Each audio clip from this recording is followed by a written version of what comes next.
That's just a couple of my workers coming up to check on me. Hey guys, Greg here, Bone Tactical. I actually am out here in the middle of the jungle, and I was going to be doing a little bit of hunting. I am doing a little bit of hunting, not now that I'm making this video though. I am with some of my guys doing some team building, survival training. The mission right now was doing some hunting and sent a couple guys up over, the other side of the mountain here with my dogs to flush out game to me where I'm at right now. But the dogs, I guess, decided to come back and hang out with me instead.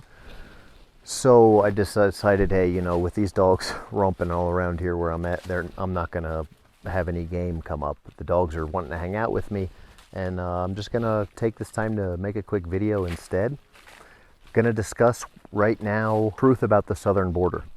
So there's been a lot of talk about the southern border recently. I'm going to share right now from this location, somewhere on the border of Guatemala. I'm not actually sure which side of the border of Guatemala I'm on right now, but you can see there's nothing around me. No people. My dog's making himself a little place to hang out right there. We're doing some shooting and hunting and practicing with this new high power air rifle here. I've got this one leaf night vision I'm going to be testing out. Nick's Sticks here has my snack value ready to go. About to bust into this Flor de Copan and tell you some cigar stories. Got the Arctic cooler bottle there, keeping my gear cold. Of course, Columbia combat pants from Bone Tactical, blending into the rainforest. Gray Man operations pack. Zeus and Apollo over here. But gonna share with you guys a cigar story today, and we're gonna discuss the southern border of the United States, and I'm gonna use my in-depth personal knowledge to describe to you guys the truth, really, and what's actually going on at the southern border, and really how easy it is for people to cross the southern border. Okay? And I have allegedly illegally crossed the U.S. southern border. I can tell you exactly how easy it is, and I can tell you really from personal experience, and I can also tell you I've had tons of apprentices and workers at some of my foreign business locations in Guatemala, Mexico, Honduras, that have also crossed the U.S. border. So I'll tell you how they're doing it, how easy it is, and really it's not what people think it is. Let me light my cigar up and we'll get into it.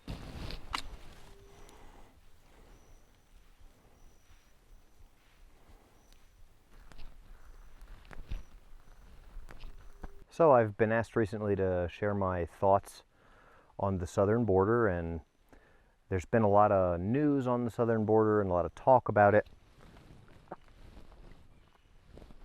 So the most difficult thing for me with sharing these videos, cigar stories, and talking about different happenstances is really trying to relate to the form of thinking or the manner of thinking of the average Joe, I guess, what's considered common knowledge, just because it's so far from reality. But I think with the southern border situation, what most people think is that the southern border is some kind of fortified location, and there's all these people that are having to do, a tremendous amount of crazy work to get across the border, and that's really just not the case.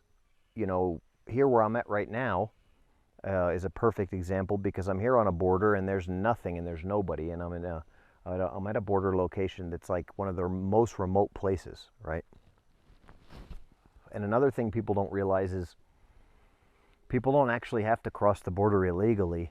There's so many ways to cross it legally also. I know a lot of people who have just gone and turned themselves in at the border to an immigration location and saying that they're in fear for their lives in their native country, whether it be Honduras, Nicaragua, El Salvador, Mexico, all of the countries south of the border, like we consider, a lot of the people can really just search for amnesty, and they're giving a lot of people amnesty. So, you know, there's multiple options.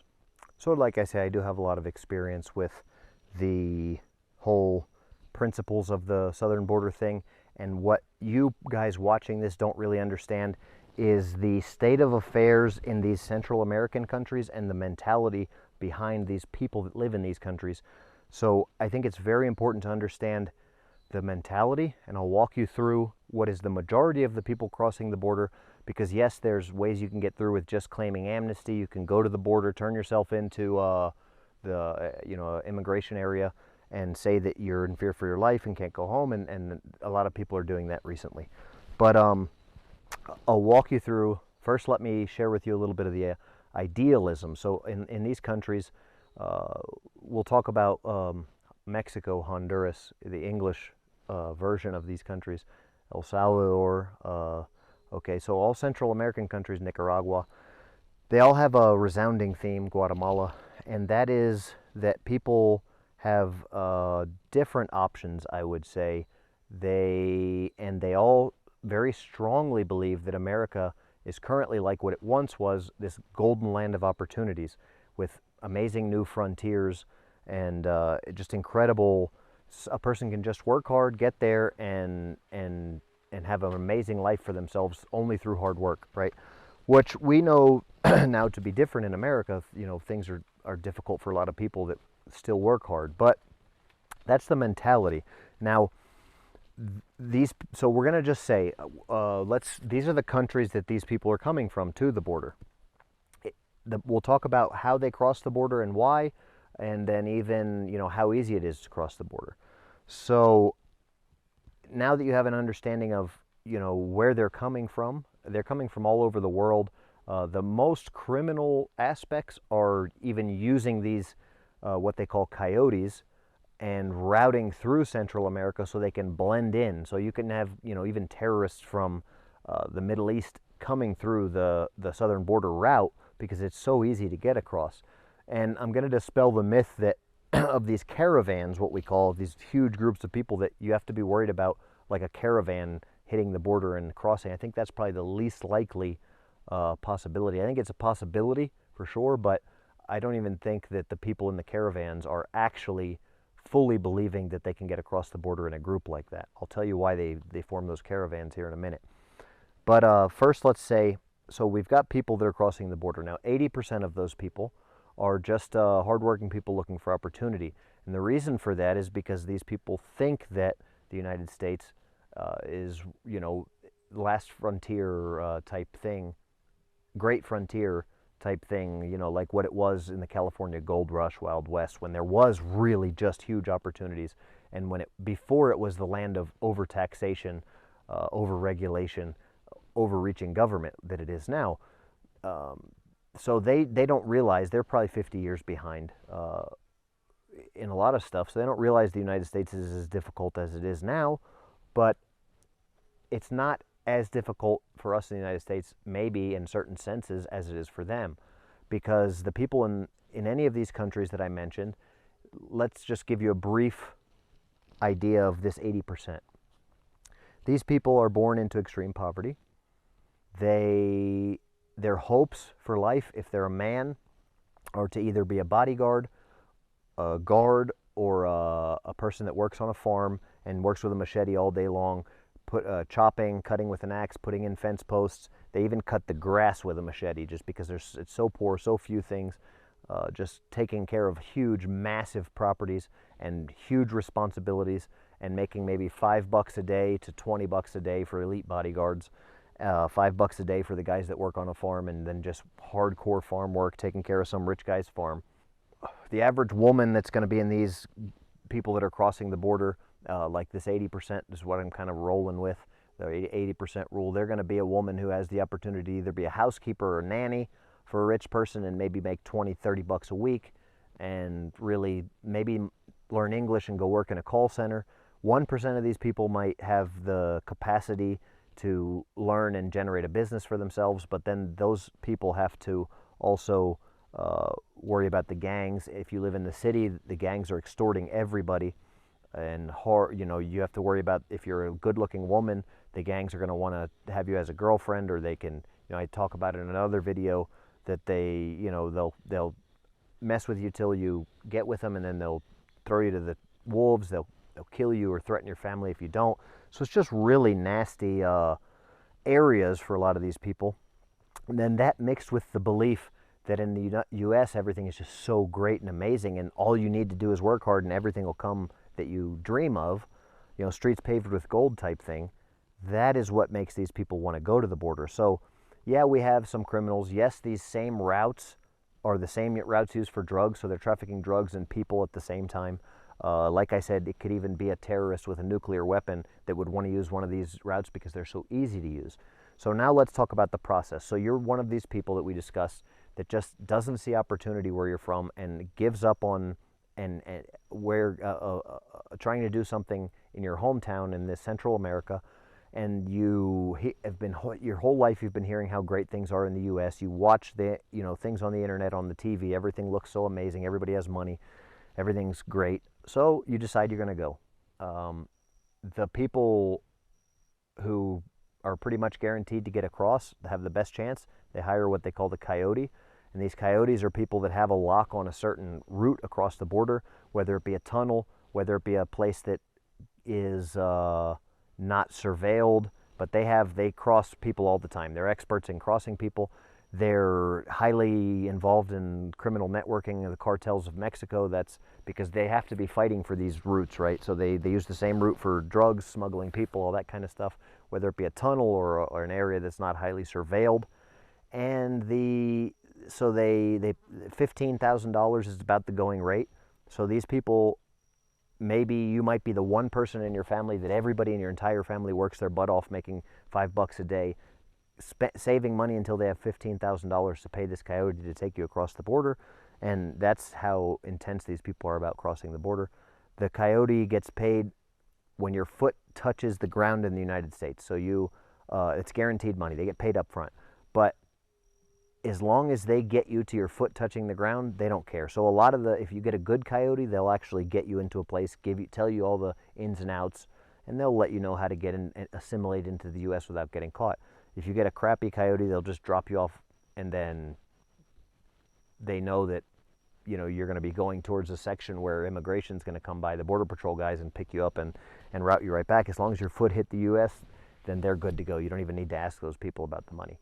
If you owe them money and don't pay them, they always know where your family is and all that, and then they'll extort you even while you're in the United States by threatening your family, killing your family, whatever. As you can probably imagine, most people don't have that $15,000 to pay for somebody. So what they do, and that's where the caravans come into effect, is they either get in a caravan and then all make it to the border, and then they try and figure out how to cross the border, which I'll tell you how easy it is to cross the border here in a second. But if they don't have that $15,000, a lot of them just work their way going to town to town and on chicken buses, what they call them, public transportation, and it's highly dangerous. Some of them hop on trains, and it's just crazy. There's all along that route, there's people, gangs, cartels, and human trafficking. If you're a good-looking woman, everybody's going to try and rape you or sell you into human trafficking. Everybody that goes along that route gets robbed at some point because there's just guys that just wait, hanging out in certain areas, just waiting for people that aren't from there, and those, because they know, that's how driven these people are. They know that they're going to try and get robbed and how dangerous it is, and they go anyway because they just have this crazy belief that the U.S. has these amazing opportunities. And I will tell you, we have to be realistic as Americans too. Whether you admit it or not, believe it or not, we depend on migrant and foreign labor because there's just a lot of jobs that Americans won't do.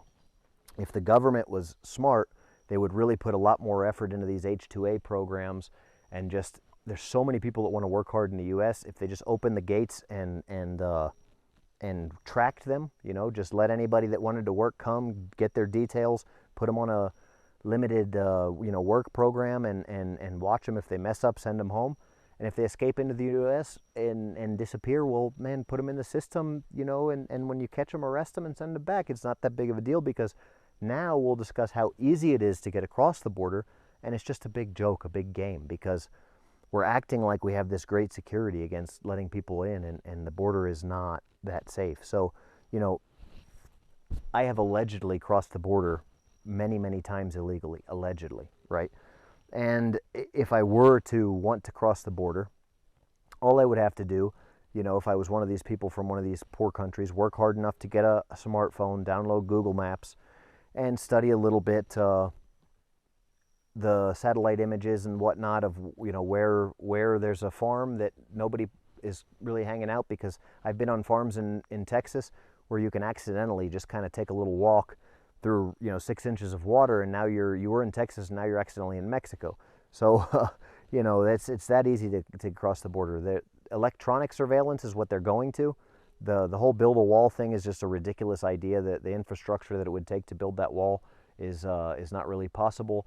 And then it's so easy to tunnel or just go divert the, you know, go under the wall. Then, you know, it's not a wall. A physical wall is just a dumb thing. It's a stupid.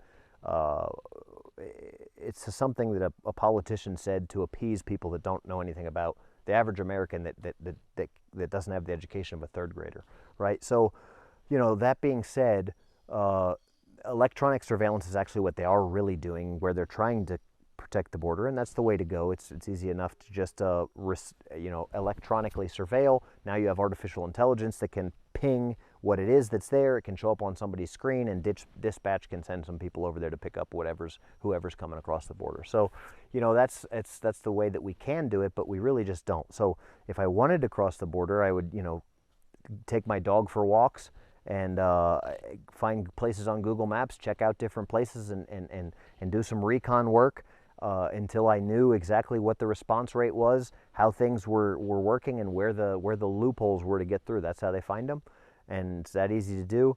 And you know, those are the people crossing the border. We don't need to think that they're all criminals, because they're not all criminals. They're really just people that are most of them are just looking for work. And they're misguided, I guess, is what I could say. So that's kind of your average gist of the people that are crossing. The people that are coming in the caravans are basically, you know, trying to get to the border and then work in Mexico, in that area on the border town, until they can get enough money to pay a coyote or hear tell of a way that somebody else crossed, you know, find their own path across. And, you know, that's kind of what it is. There's even, you know, you can see even in Texas towns where people be hiding. They'll even, you know, hide within products on a semi-truck. They'll even, the spoiler on the top of a semi-truck, they can even pack themselves under there. And then you could be at a border town like McAllen and see a truck unloading, and then see some guys running out of the truck, and a couple hours later immigration will show up looking for them. You know what I mean? It's really just such a broken system. There's just so many floods of people coming across the border every day.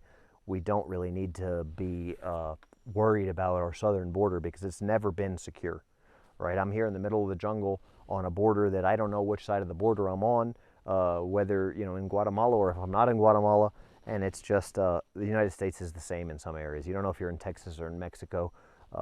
Nothing really changes in some parts, other than maybe the Rio Grande River's a little bit right there, but there's plenty of ways to cross. So don't worry about that, guys. Let's be more realistic about our way of looking at things and what we can do to become more self-sufficient as Americans, to where we're not so proud that we can't survive without foreign labor doing all the crappy jobs. You know, there's no Americans that'll go pick tomatoes, or, you know, there's very few Americans they're too entitled now, young people, to wash dishes. And so that's why these people come from other countries, and they work hard and they make money in the US. It's because it's jobs you wouldn't do anyway. So really, we need a change in the way that we look at. We need to understand a little bit more what's going on, and we need to have a better system.